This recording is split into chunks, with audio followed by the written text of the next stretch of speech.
Our guest today, I'm excited about this one. She was a collegiate gymnast at the University of Alabama. I think I have my Tennessee flag here somewhere, so that'll be good. But she won NCAA national titles there in balance beam 2 years back to back, perfect 10 on the beam as well. Then she was a volunteer assistant coach before becoming a full-time assistant in the position in 2008. 2014, she became the head gymnastics coach at the University of Alabama, led the team to an SEC championship in her inaugural season, and maintained national top four NCAA streak. Did really excellent there. And then she stepped down from coaching in 2022. Currently, she is the senior director of national accounts at AFFLINK. Our guest today, I'm excited for this conversation, is Dana Duckworth. Coach, good to see you. Hello, Rob. Thank you so much for having me on. Such an honor. Aren't you glad I put the little Tennessee reference in there in the intro? They don't have a gymnastics program, so it's okay. Oh, good, good. That's right. I was always thinking about that too. I was like, that's got to be all right. Oh, So, yeah. They could so have a program if they wanted to, because they would easily attract great talent. so I want to start off. I mean, a perfect 10. Like, Oh, and then when I'm researching you and I'm checking this out, I'm like, wow, it's like amazing. And then you let me know you also fell on your face at national championships. Which story do we start with? I love to start with the story that I believe created who I am today. So I'm a sophomore. We are hosting the national championship at the University of Alabama in Tuscaloosa. There are 15,000 people in the stands. And in the back in those days, they had individual event finals. So they no longer do that today. So it was the third day of competition. I was in position in the opportunity to get up there, do a routine, and have an individual title. And I had done, no joke, a perfect routine in my head. I'm preparing for the dismount. I'm setting up at the end. And if you're a gymnast, you know that you just have to stay in the moment. But no, I knew I had just done a great routine. Go for my dismount, round off, back handspring, miss my foot, flat as a pancake on my face in front of everybody. I get up. I don't even know what just happened. And I recognize that, oh my goodness, that was embarrassing. But my teammates came over. They hugged on me. They loved on me. My coach gave me some words of wisdom. I can't remember what those words at the time, but it was just something like, this too shall pass. It's okay. Hmm. And at that evening, I remember processing and realizing I didn't stay in the moment. I got ahead of myself. I was so focused on the fact that I had just done this great routine that I didn't stay present. So I've kind of come up with those little, misnomers like present over perfect. It's so much more important to stay where your feet are. Coach Saban used to say it all the time, and it was the same kind of language saying it differently. But I took that mantra and I took that experience and said, never again. So I believe the reason I became a two-time national champion back to back years from that was because I never allowed myself to forget where I came from in falling in front of 15,000 people and recognize that I figured out what happened. So if I just stayed present and I just stayed in the moment and my self-talk and being there was just what I focused on, then the outcomes would take care of themselves. And what's ironic is the last beam routine of my career. I'm a senior. We're in Oregon. I make individual balance beam finals again. And the last beam routine of my life, I got a perfect 10. Mm, not about the setback, it's about the comeback. 1000%. Matter of fact, I tell people all the time, we have to thank the tough stuff, because the tough stuff is where you learn and grow.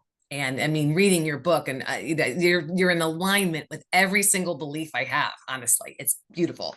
Yeah. And there's just so much to learn from being in the valley, because you can be on top of the mountain and in seconds, in minutes, days, right? Your life can change. And so I always just try to remind people that we go through the tough times. We have a bad day, so we know what a good day looks like. You have that tough balance beam routine, or that sales call, or that meeting, or that, whatever may happen in your personal life, in your work life, in your social life. And it's always an opportunity. So Hmm. that's where I kind of have a mindset that really, where we'll talk about it later, but I have some philosophies that are just kind of birthed out of falling on my face. Yeah. Yeah, absolutely. Well, Okay, then I'll pick up those when we get to the coaching piece because I'm always fascinated by that, like how one is able to process it at that time, and you just noticed then. I mean, it was a split second ahead of yourself. That's right. I Yeah. mean, I said in my head, I had just done a perfect routine, but I wasn't done. You know, there's that saying, like, it ain't over till the fat lady sings, which we don't Hmm. say that in this world today, but I'm just saying that's what it was. It was just like, it wasn't over till my feet hit the ground. It wasn't over till I finished that task. Yeah. Um, so that that helped shape who you became, though. Oh, there is no doubt about it. My work ethic, my discipline, the fact that I got an opportunity for 2 more years to be able to, not prove it to anybody, but myself, and just share that lesson. And then when I did roll into coaching, I always shared that story. And I Hmm. thought that story was so applicable to not only the athletes that were coming behind me, but even into the business world is, be prepared, do everything you possibly can to be prepared. So when the moment presents itself, you are ready, Right. but don't get so focused on the outcomes and where you want to be. Stay where your feet are, be in the moment, present over perfect, and those things take care of themselves. Yeah. Love it. Now I'm getting fired up, coach. That's good. So Thanks. at that level, I mean, a perfect score, and what's the jump there from? Because I was a real big Kim Zmeskal fan. Like I just admit, like I just really Personal loved friend. I her. love Kimmy. She's the best. Oh, awesome. Yeah. So what's this that level of like USA national championships as opposed to like NCAA? What's that next transition kind of look like, that next level? Well, when you get to the NCAA championship level, now in today's world, a lot of NCAA athletes are going on the Olympics. So you do see the gymnast that's 25, 27, 29 years old out there. Back in the day, you pretty much were, it was over by the time you were 20 years old, because Hmm. USA Gymnastics, which is the basis, the foundation to be able to go into NCAA gymnastics, that has a whole professional level involved.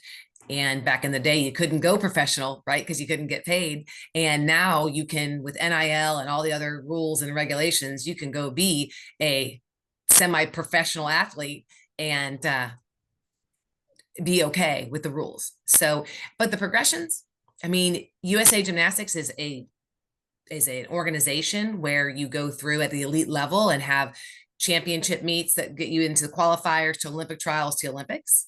But in NCAA, you are recruited by the different programs and then you choose where you're going to go. And if you decide to do USAG on the side, it's more so on the side. Like college Mm. programs will support you, but it's not necessarily that the college program is providing you the USA Gymnastics uh, specifics. So, if that makes any sense. Yeah, yeah, absolutely. Okay. When did you and like Kimmy become close?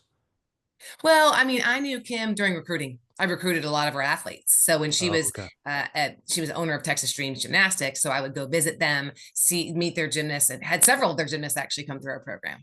Yeah. Okay. Awesome.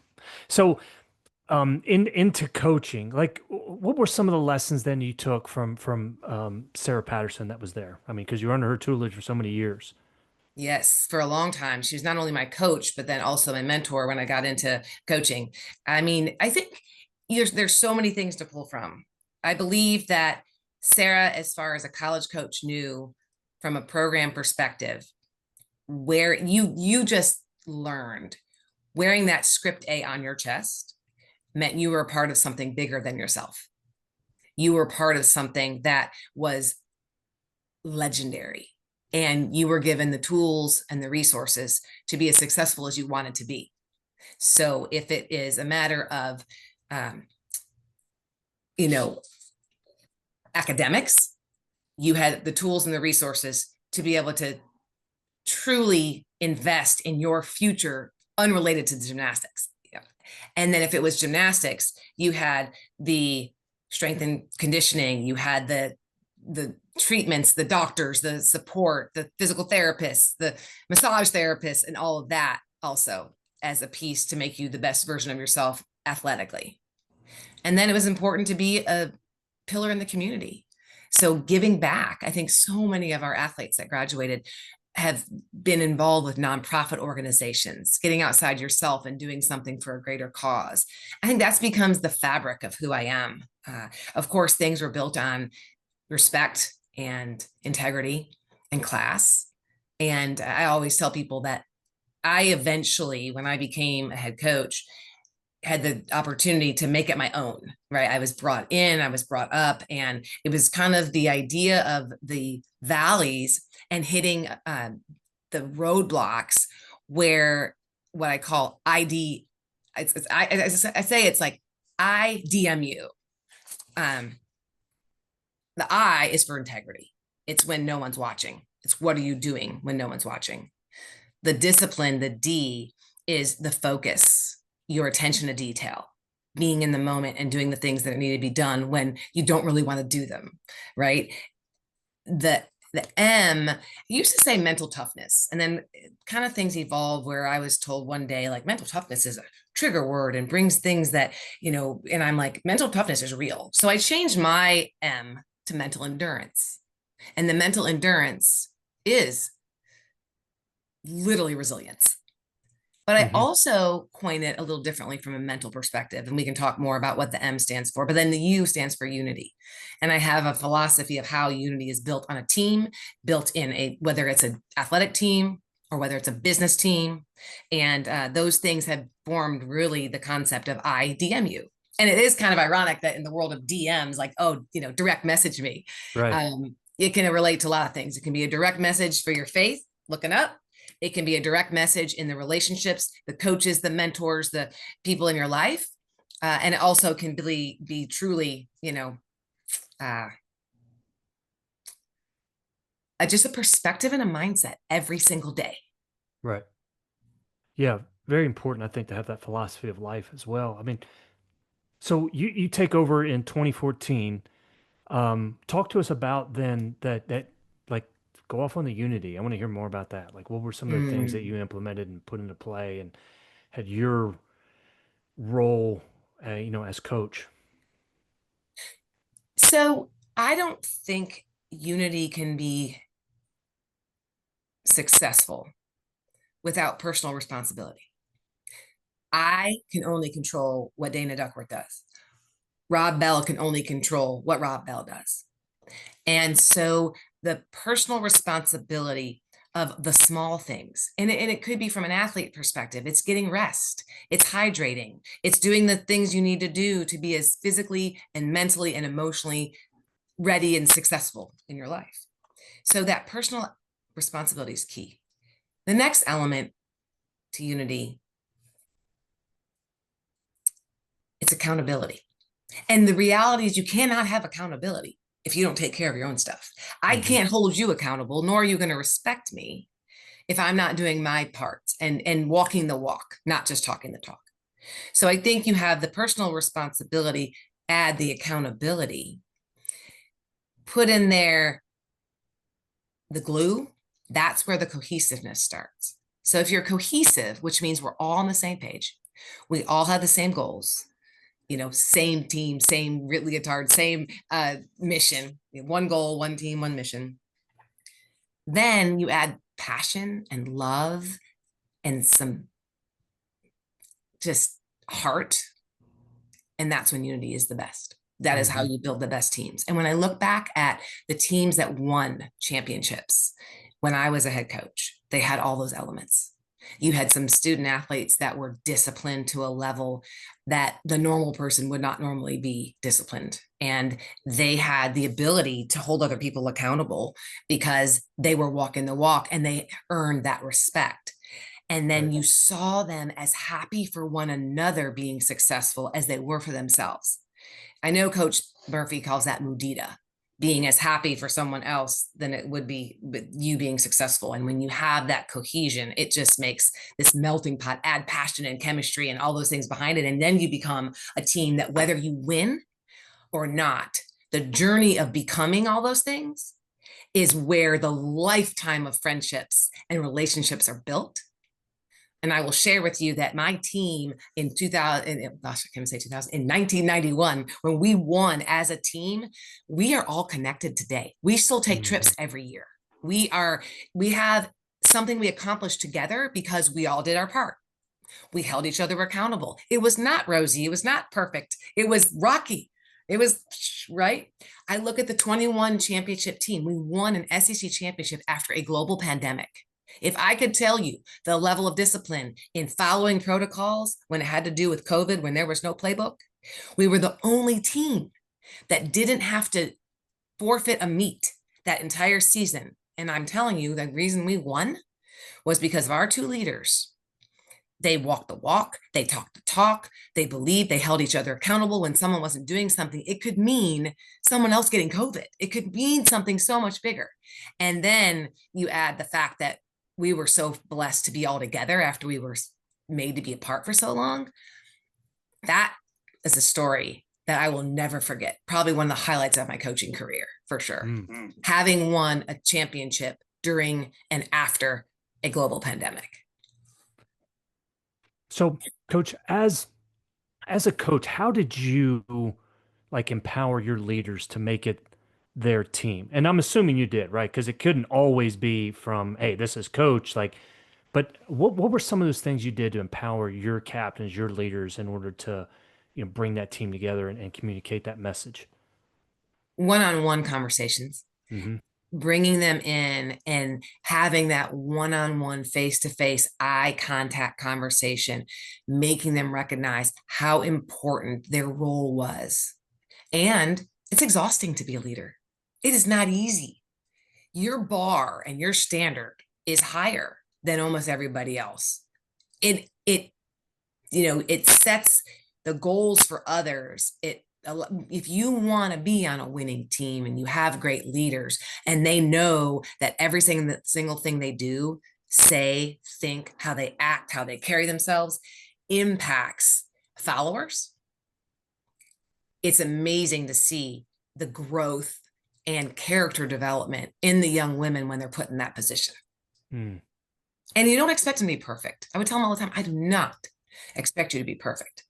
But striving for greatness and striving for excellence means you got to do the basics well. And that kind of is where, IDMU kind of came from. Under the idea of mental endurance is attitude, it's effort, it's kindness, and it's being grateful regardless of circumstance. Mm-hmm. So I believe that everyone on our team knew that that was the standard. It was just a lifestyle. It wasn't just a slogan, right? It was a standard and it was a lifestyle.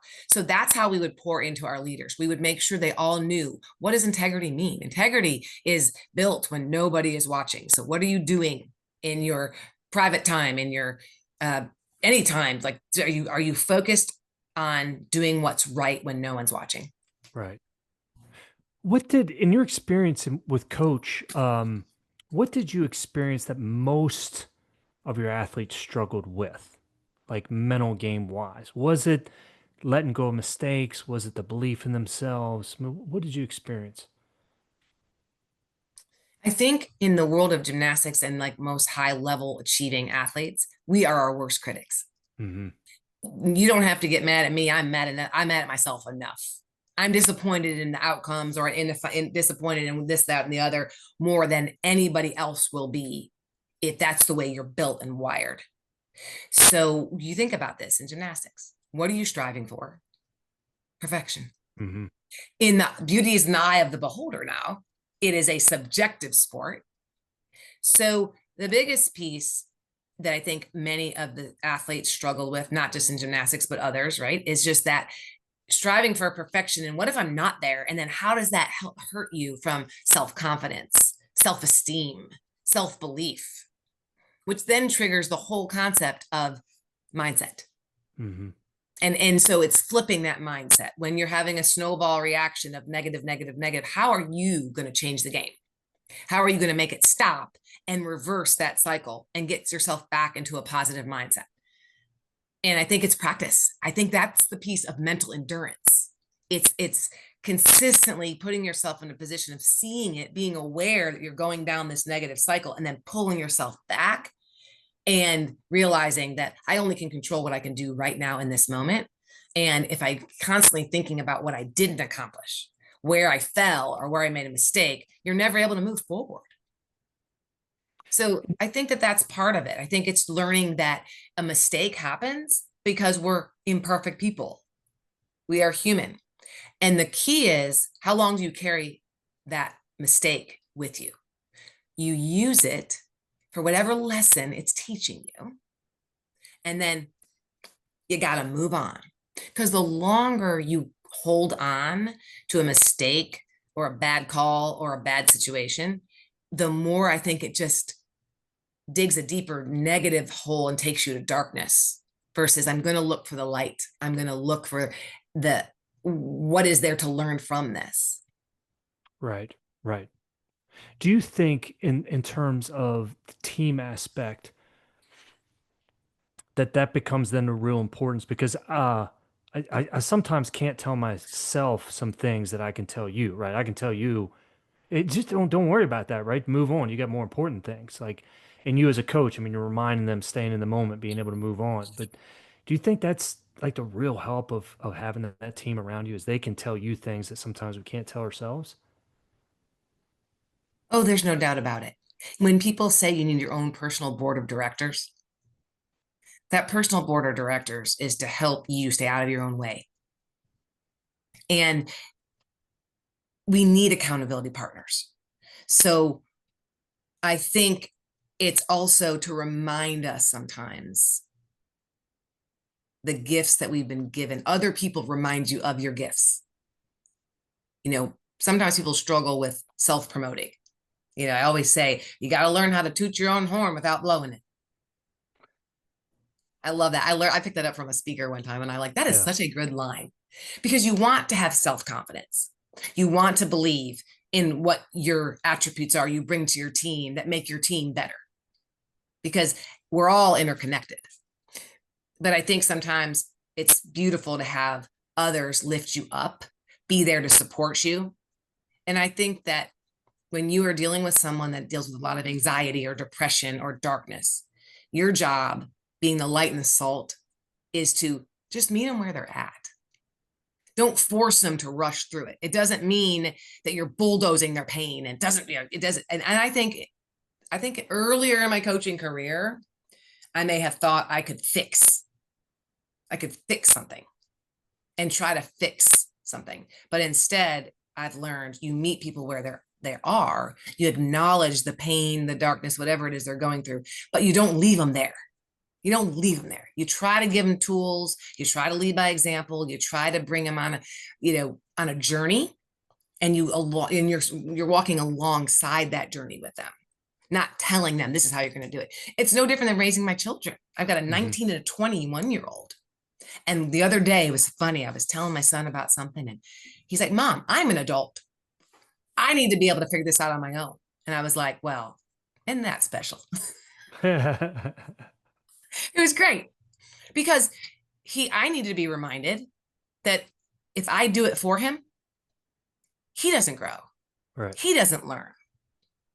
So yeah, I think I know I'm going a lot of different places, but it's all No, love it. interconnected in my mind to the mental endurance of your attitude and your effort and your kindness and your gratitude. And regardless of circumstance, tough, thinking to the tough stuff. It's just, I don't know, it allows you to kind of literally be a lifetime learner. Like you're Hmm. never done learning. Yeah. No, I appreciate you sharing that, Coach. With the Hinge moment and then talking about your son. So your son, 16, just come off a SEC championship 2021, which you just referred to, and then in 2022, well, pick us up from there. I mean, you decided to, you know, leave the arena. That's right. I went from the arena to the boardroom. I think I had been home. My son was 16, our daughter was 18, maybe been home for 5 birthdays total. And part of that was because the two biggest recruiting weeks fell on their birthdays. Hmm. It was hilarious. August was USA Championships. May was JO Nationals, now called DPs. And there was just, it was time. And I stepped down. And the next day, got a phone call from a president and CEO of a company that said, What are you doing next? And I thought, Well, I'm taking some time off. And then about 3 weeks went by, and my husband's like, You cleaned out every drawer in every closet, Dana. You got to go do something. Right. And Yeah, but what's beautiful about my corporate career is has given me flexibility to do things I would have never been able to do. And I didn't miss anything in their senior and junior years. So, question. So, what? I mean, your entire life's dedicated to that. You pour so much into coaching. What was it that all right, now's the time? Age of the children, the lifestyle, the world is changing a lot. I my heart goes out to these coaches that are having to manage all the NIL Mm, and roster management and changes at the NCAA and all those things. And so, I'm very grateful for the coaching career I had of 23 years, add 4 years as an athlete, 27 years of my life. right. But I'm even more grateful for the fact that all those lessons have transitioned into my corporate career. And it's such a blessing that my son's junior and senior year and our daughter's senior year, I didn't miss a volleyball game. I didn't miss a Mhm. golf tournament. I didn't miss a spring break. I got to take them on their senior trips. I will never get that time back. So that has just been, I've just been so grateful for that. Yeah. No, I love that, Coach. Yeah, talk to us then. Arena to boardroom. We hear often life lessons. And I think it's one of those. It's a cliche, but it's so true. But until like we're kind of in that. But what have you experienced from the lessons that apply to sport that apply into life? Like, talk to us about that Arena Boardroom, which is a great like book as well. I'm sure you'll write that at one point, but that's a great title. I love that. I've really thought about that many times. I would love to share some of those stories. I mean, I think the number one piece is how many skill sets transfer. I was the CEO of gymnastics. I had responsibilities in recruiting, that's selling. I had responsibilities to a budget, that's finance. I had responsibilities to my staff and my people, that's HR. I had the responsibility to build a team, that's sales management, that's leadership. So many of the things that you did as a CEO of your sport absolutely translates into the boardroom. So that's huge. I also think all those things I shared with you is that integrity, that private victory, right? It's not about performance. It's a decision you make every day that will impact performance, but the byproduct of that, right, of having integrity is greatness. So then you bridge building vision and action in sports, and you're like, well, the corporate boardroom needs discipline in doing what you do and what you should do when you don't want to do it. Getting up and doing that extra thing. I have to wake up. If I wake up and don't exercise in the morning, I know for me, it's hard for me to exercise in the afternoon because something comes up Mhm. or I'm just physically and mentally exhausted. So there's a discipline personally that you can only be at your best if you take care of yourself. So everybody has to have that self-care recipe for themselves. I don't know what yours is. I don't know what any. I know mine. I know that, you know, getting up, spending time with the Lord is important for me in the morning. That's part of my ritual. Going to get a workout in, listening to worship music. It pumps me up. I love it. And I do that. And it's like my day that way, I'm golden. I love Pilates. I love walking. I love lifting. So I do different things so that my mind stays sharp. And I think that I've coached so many talented athletes that did not have discipline. And let me tell you something, that's really difficult to do. Now, you Mhm. get an athlete that's super talented and uber disciplined, the sky's the limit, Right. right? So, And so that is in corporate America too. yeah, absolutely.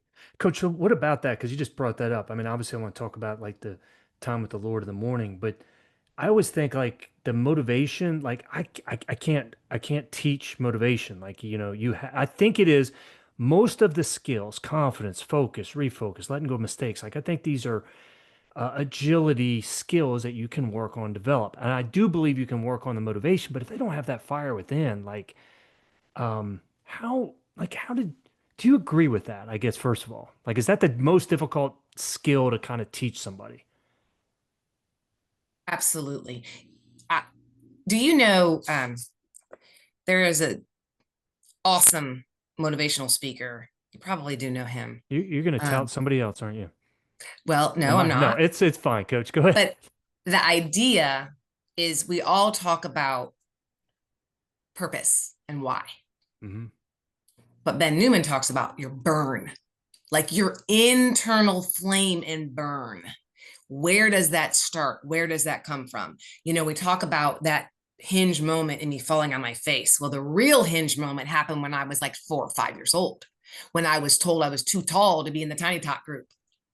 And I believe that resilience and the beginning of my burn, that overarching why I wake up every day in a weird kind of way, is because I was told no at a very young age. And I did it anyway. And I was brought up by two parents. We always joke there was no baby bottles in the Zabransky household. You worked, you did chores, you did things and earned your peace and your keep. And we didn't grow up with a lot, but I never felt like I didn't have something. So I made a funny joke. My daughter said something to me. She's like, Mom, you've aged. This has a reason I'm sharing. She goes, "You've aged really well. I think you're prettier now than you were back in the day." I go, "No, honey, I just have more money." Oh, I right. said, when I was joking, like, I have more resources to take care of myself as an adult than I did as a youth. And my dad was one of those guys that was my hero, but worked in a manufacturing plant for 44 years of his life, starting at 16. Hmm. My mom coached and did gymnastics judging so we could pay for my gymnastics. I Hmm. don't regret any of it. My burn and that desire was from a very young age. So if it was my environment that created that, if it's just my DNA, it was how I was wired, Rob. So I would say that that's the piece. I don't know if I can answer and articulate exactly, but I do think people either have a desire, they want to be successful because they just want it that bad. And if it's not in one element of their life, maybe they can find it somewhere else, because you find people that have passion. And if they're doing something they love, they're really, really great at it. And their energy and their focus and, again, attention to detail is there. Right. But then some people, if they're doing something they don't really have a desire to do, it's not as successful because they just don't have the passion for it. Hmm. So I do think it depends on what it is you're interested in too. Yeah. It's interesting you mentioned that. I mean, you were 4 and 5 when, I mean, I always say, like, and that was the essence of Puke and Rally. Like, I think you have to be told, because I have yet to meet anybody who's super successful that wasn't told, you can't do it. That's a bad idea. Don't try it. Like, now it'll crush some people, but that's where I think, like, look, there has to be somebody that's close to you that can says, you know what, you don't have to listen to them. Like, you don't have to listen to that teacher. You don't have to listen to that person says you're not good enough. Like, I think that's a huge part of it as well. But everyone I've come across, they all had that. Hey, you know what? There's no way you can do that. And that is what helped propel them to that greatness. There's no doubt. And I think you think about teachers and professors. The last thing that should ever come out of any of their mouths is telling someone they're not good at something. You're not good at math. You're a girl. What? Hmm. What does that mean? No, I'm actually excellent at math. I can absolutely look at numbers. And I think when we society puts limitations on us, and then if you believe it and you digest it, then you start to think that that's really the case. And I mean, that there's hundreds of books about breaking out of that mindset. And, the Rich Dad, Poor Dad book is just the mindset element. Um, but I do believe this: there's society's scoreboard and there's your personal scoreboard. You have to decide, am I going to be judged? And is my success based on society's scoreboard, national championships, top, 5-star recruits, academics, all those things? Or is it going to be based on your personal scoreboard? For me, is faith, family, health. My health is Hmm. important, taking good care of myself so I can be around a long time and have more adventures, my relationships, and my character. So I would challenge others to figure out what is that personal scoreboard and what is society's scoreboard. And it doesn't mean that society's scoreboard's bad. It can be that carrot out there to say, I want to achieve these great things, but you shouldn't judge who you are, and your self-worth should definitely not come from outcomes. Right. Now I get fired up, coach. Do people Well, still, do people in the boardroom, they still call you coach? Many. I was actually Okay. walking out to come to this today and saw someone. They're like, "Hey, coach." Yeah. Once a coach, kind of always a coach. Right. And what's interesting is in my different roles, being a part of executive staff, not being a part of executive staff, being on a leadership team, not being on a leadership team, being in a role where you can make impact and you have to drive sales and results are going to be important, but the results are going to take care of themselves if I build good relationships, Mm-hmm. if I understand the needs of others, and again, meet people where they're at, not where I want them to be. So isn't that an interesting run? Is if you go and you have customers and clients you're responsible for, are you going in there and you just word vomiting everything you can do for them? Or are you saying, what's important to you? How can I help you? What's your pain point today? Now flip it over to an athlete. Yes, we need to drive results because we want to do X, Y, and Z because we want to win a national championship. But wait a minute. What's important to you? Where are you right now? Where can I meet you? What's your biggest pain point? How can I help you not stay stuck? That is rewarding Mm-hmm. intrinsically.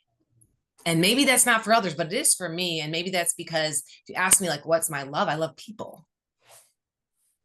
Yeah. Yeah, absolutely, coach. Coach, one more question, like, because we've spoken about so much and I've got a lot out of this, of course, but what question should I be asking that I'm not asking? Like, what am I missing? Oh, I have a good one. When I first became a head coach, I had to hire my assistants. I'm at the University of Alabama. Who is by far the best person to know how to hire assistants? Who In would it have been? in this we're At the talking about, University of Alabama. so football coach? Yes. Okay. So So that was Coach Saban, Stallings or Coach Saban, Saban, yep, Saban. Coach Saban. I Yes. was I'm sorry. I was thinking I was like back When I was in an athlete. when you Yeah. were an athlete. Yeah, sorry.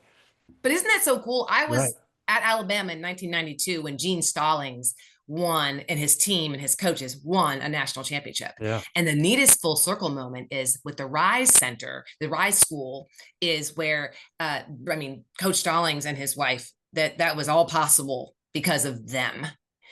And both my children went through the Rise School in their uh, preschool years. Wow. So such a neat moment. And I got to see him on a regular basis. So now fast forward, now I'm the head coach of Alabama Gymnastics.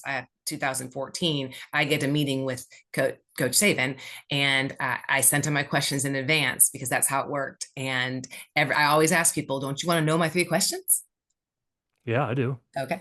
So the first question was, Coach, going from an assistant to a head coach, what and how, like what mistakes keep me from making a mistake? Like, what is the biggest mistake I can make? And it was beautiful. He said, you have to be you. Hmm. You can't try to be someone else.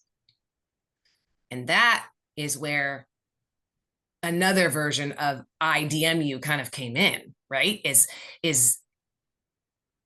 I know what my standard is for my integrity and my that private victory that happens when no one's watching, right? I understand the level of discipline that needs to happen.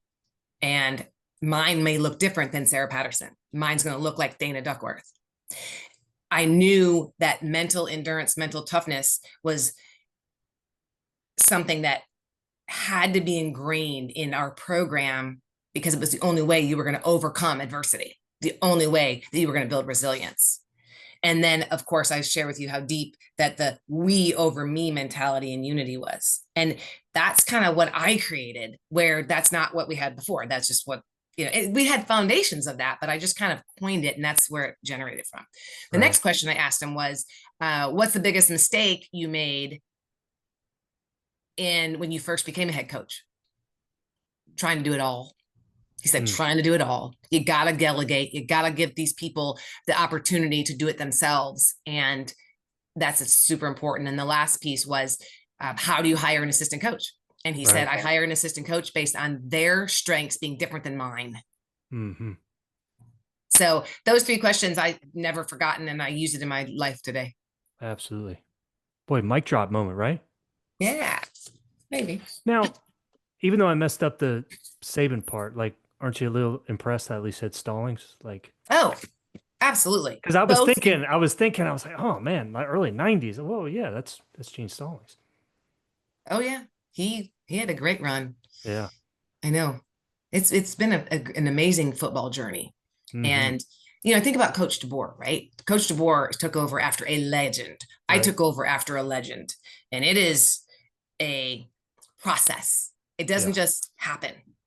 It takes you building what that is going to look like for yourself, because it has to be from your heart, from your passion and design, with, of course, the history and the legacy and the traditions. They're built into what you do. But times are different. Times have changed. Athletes are different. Expectations are different. The rules of NIL and all that management are different, right? So you better just adapt and overcome, because that's happening no matter what. Yeah. So I just say, I leave you with this as we kind of go through: is where in our life do we need more IDMU? And you can really process that and process that for a long time. And everyone has their own recipe for it. Coach Dana, I really appreciate it. Thank you so much for joining us, and that was awesome. Well, thank you so much for your time, and go have some more Hinge moments that change your stars.